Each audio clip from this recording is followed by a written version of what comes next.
I want to start by thanking Elaine. Elaine, thank you so much. We are so grateful for your family's service and sacrifice, and we will always have your back. Over the past few years as First Lady, I have had the extraordinary privilege of traveling all across this country, and everywhere I've gone and the people I've met and the stories I've heard, I have seen the very best of the American spirit. I have seen it in the incredible kindness and warmth that people have shown me and my family, especially our girls. I've seen it in teachers in a near bankrupt school district who vowed to keep teaching without pay. I've seen it in people who become heroes at a moment's notice, diving into harm's way to save others, flying across the country to put out a fire, driving for hours to bail out a flooded town. And I've seen it in our men and women in uniform and our proud military families. In wounded warriors who tell me they're not just going to walk again, they're going to run, and they're going to run marathons. In the young man blinded by a bomb in Afghanistan who said simply, "I'd give my eyes 100 times again to have the chance to do what I have done and what I can still do." Every day, the people I meet inspire me. Every day they make me proud. Every day they remind me how blessed we are to live in the greatest nation on earth.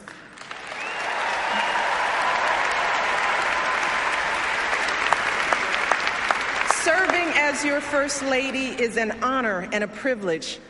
But back when we first came together 4 years ago, I still had some concerns about this journey we'd begun. While I believed deeply in my husband's vision for this country, and I was certain he would make an extraordinary president, like any mother, I was worried about what it would mean for our girls if he got that chance. Now, how would we keep them grounded under the glare of the national spotlight? How would they feel being uprooted from their school, their friends, and the only home they'd ever known? See, our life before moving to Washington was filled with simple joys. Saturdays at soccer games, Sundays at Grandma's house, and a date night for Barack and me was either dinner or a movie, because as an exhausted mom, I couldn't stay awake for both. And the truth is, I loved the life we had built for our girls, and I deeply loved the man I had built that life with, and I didn't want that to change if he became president. I loved Barack just the way he was.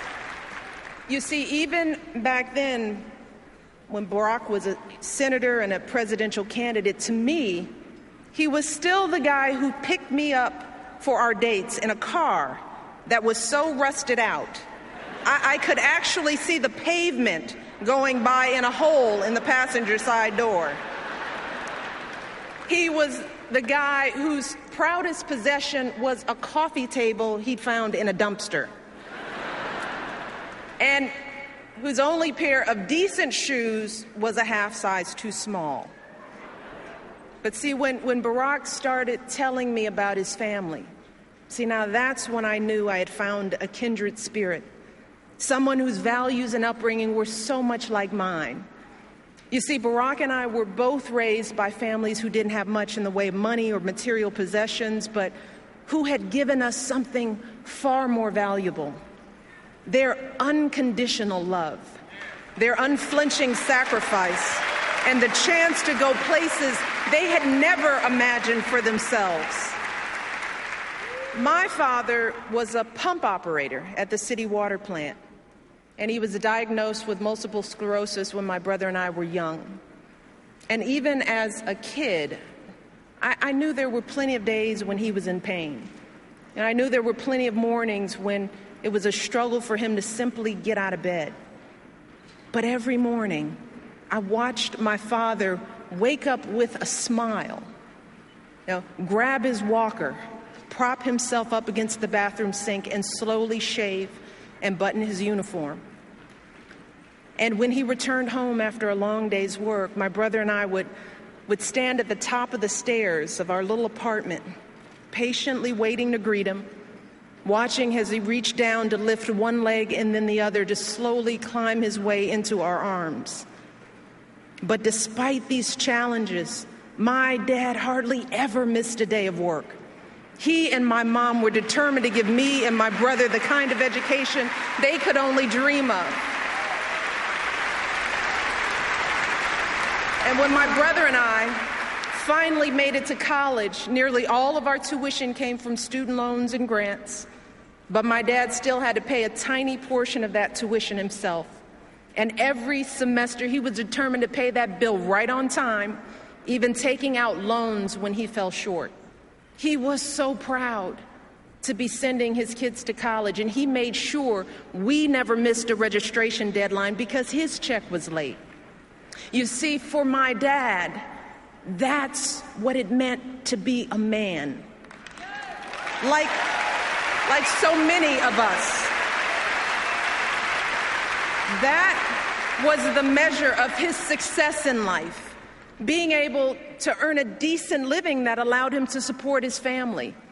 And as I got to know Barack, I realized that even though he had grown up all the way across the country, he'd been brought up just like me.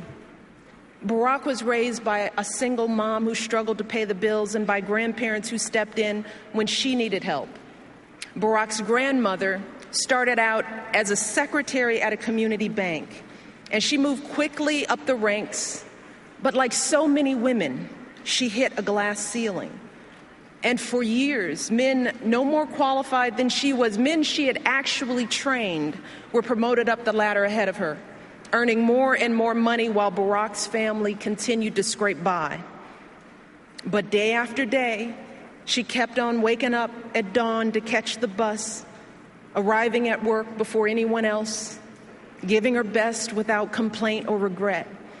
And she would often tell Barack, so long as you kids do well, Bear, that's all that really matters. Like so many American families, our families weren't asking for much. They didn't begrudge anyone else's success or care that others had much more than they did. In fact, they admired it. They simply believed in that fundamental American promise that even if you don't start out with much, if you work hard and do what you're supposed to do, you should be able to build a decent life for yourself and an even better life for your kids and grandkids. That's how they raised us. That's what we learned from their example. We learned about dignity and decency, that how hard you work matters more than how much you make, that helping others means more than just getting ahead yourself. We learned about honesty and integrity, that the truth matters, that you don't take shortcuts or play by your own set of rules. And success doesn't count unless you earn it fair and square. We learned about gratitude and humility, that so many people had a hand in our success, from the teachers who inspired us to the janitors who kept our school clean. And we were taught to value everyone's contribution and treat everyone with respect. Those are the values that Barack and I and so many of you are trying to pass on to our own children. That's who we are. And standing before you 4 years ago, I knew that I didn't want any of that to change if Barack became president. Well, today, after so many struggles and triumphs and moments that have tested my husband in ways I never could have imagined, I have seen firsthand that being president doesn't change who you are. No, it reveals who you are.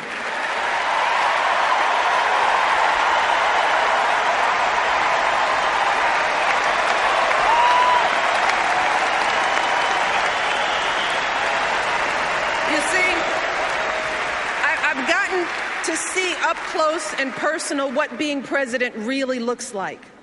And I've seen how the issues that come across a president's desk are always the hard ones. You know, the problems where no amount of data or numbers will get you to the right answer. The judgment calls where the stakes are so high and there is no margin for error. And as president, you're going to get all kinds of advice from all kinds of people. But at the end of the day, when it comes time to make that decision as president, all you have to guide you are your values and your vision and the life experiences that make you who you are.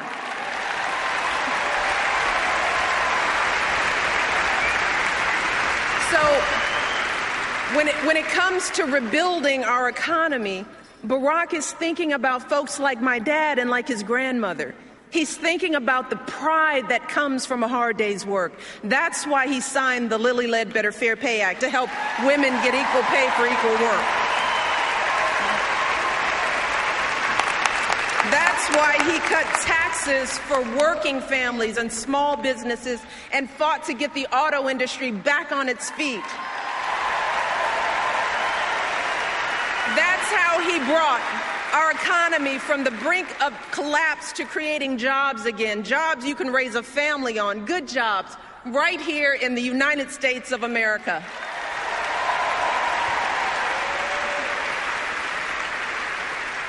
When it comes to the health of our families, Barack refused to listen to all those folks who told him to leave health reform for another day, another president. He didn't care whether it was the easy thing to do politically. No, that's not how he was raised. He cared that it was the right thing to do.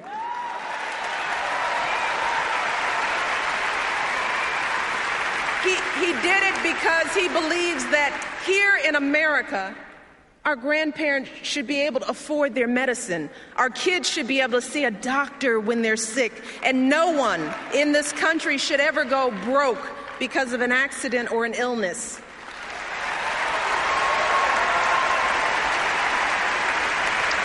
And he believes that women are more than capable of making our own choices about our bodies and our health care. That's what my husband stands for.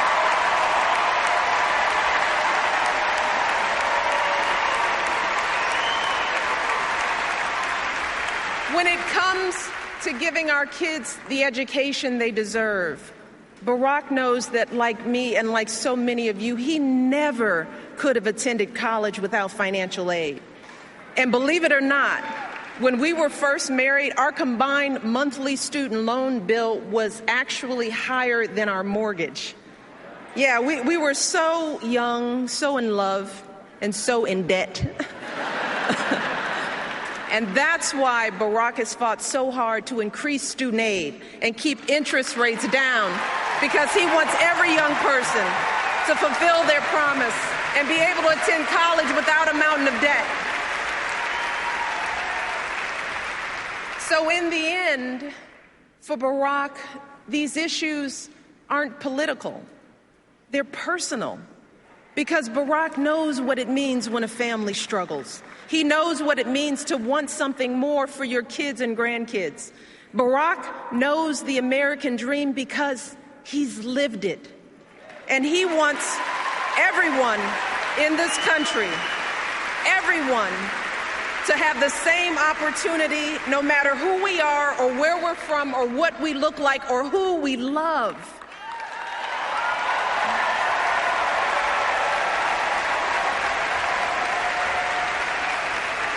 And he believes that when you've worked hard and done well and walked through that doorway of opportunity, you do not slam it shut behind you. No, you reach back and you give other folks the same chances that help you succeed.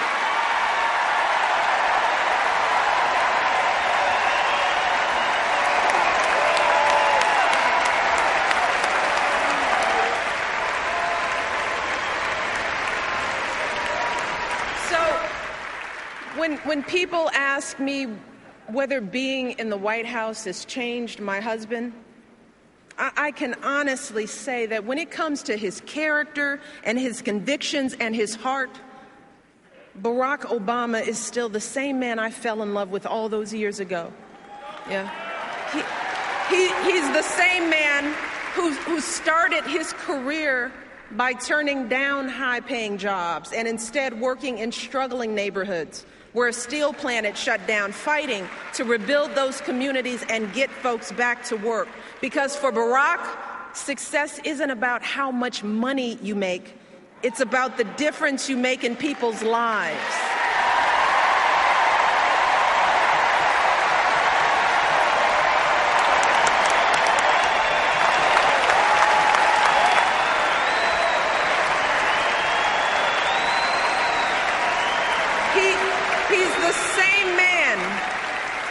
He's the same man when our girls were first born would anxiously check their cribs every few minutes to ensure that they were still breathing, proudly showing them off to everyone we knew. You see, that's the man who sits down with me and our girls for dinner nearly every night, patiently answering questions about issues in the news, strategizing about middle school friendships. That's the man I see in those quiet moments late at night, hunched over his desk, poring over the letters people have sent him. The letter from the father struggling to pay his bills, from the woman dying of cancer whose insurance company won't cover her care, from the young people with so much promise but so few opportunities. And I see the concern in his eyes. And I hear the determination in his voice as he tells me, you won't believe what these folks are going through, Michelle. It's not right. We've got to keep working to fix this. We've got so much more to do.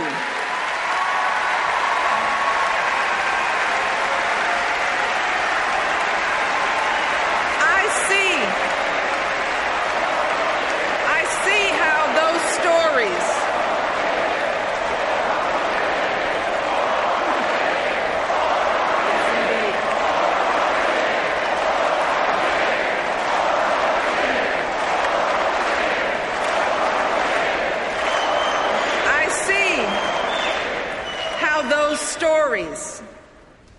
our collection of struggles and hopes and dreams. I see how that's what drives Barack Obama every single day. And I didn't think that it was possible, but let me tell you, today, I love my husband even more than I did 4 years ago, even more than I did 23 years ago when we first met. Let me tell you why. See, I love that he has never forgotten how he started. I love that we can trust Barack to do what he says he's going to do, even when it's hard, especially when it's hard. Yeah, I love that for Barack, there is no such thing as us and them. He doesn't care whether you're a Democrat, a Republican, or none of the above. He knows that we all love our country, and he is always ready to listen to good ideas. He's always looking for the very best in everyone he meets. And I love that even in the toughest moments, when we're all sweating it, when we're worried that the bill won't pass and it seems like all is lost. See, Barack never lets himself get distracted by the chatter and the noise. No, just like his grandmother, he just keeps getting up and moving forward with patience and wisdom and courage and grace.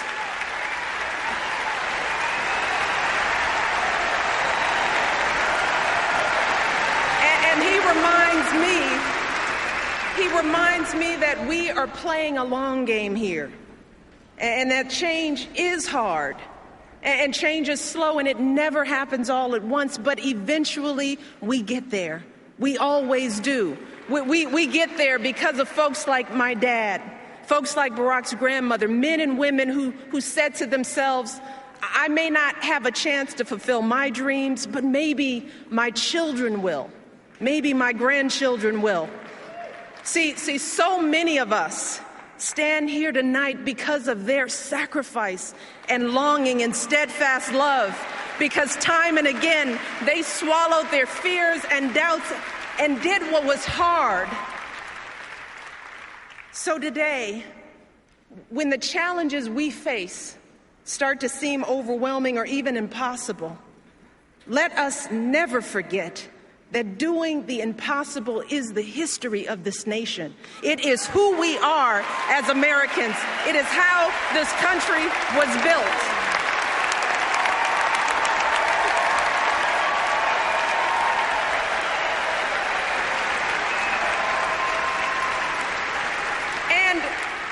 And if our parents and grandparents could toil and struggle for us, if they could raise beams of steel to the sky, send a man to the moon, connect the world with the touch of a button, then surely we can keep on sacrificing and building for our own kids and grandkids, right?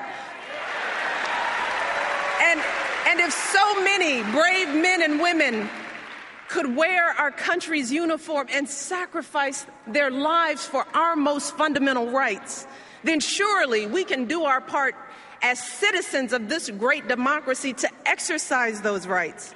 Surely we can get to the polls on Election Day and make our voices heard.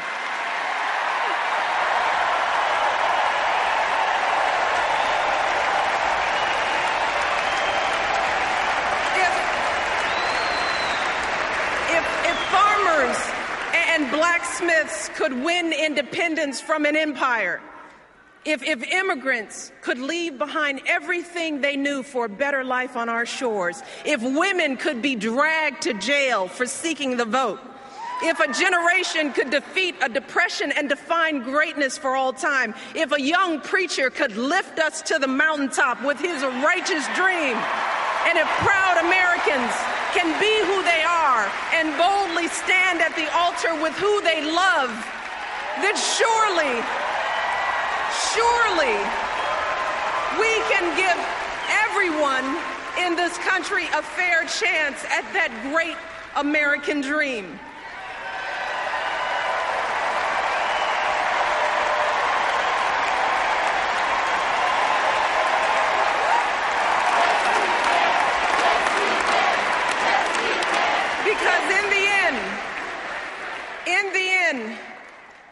More than anything else, that is the story of this country. The story of unwavering hope grounded in unyielding struggle. That is what has made my story and Barack's story and so many other American stories possible. And let me tell you something. I say all of this tonight, not just as First Lady, no, not just as a wife. You see, at the end of the day, my most important title is still Mom in Chief.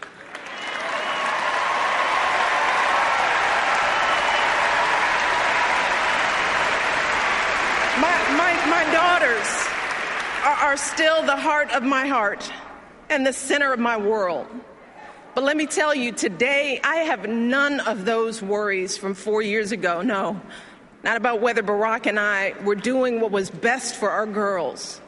Because today, I know from experience that if I truly want to leave a better world for my daughters and for all of our sons and daughters, if we want to give all of our children a foundation for their dreams and opportunities worthy of their promise, if we want to give them that sense of limitless possibility, that belief that here in America, there is always something better out there if you're willing to work for it, then we must work like never before.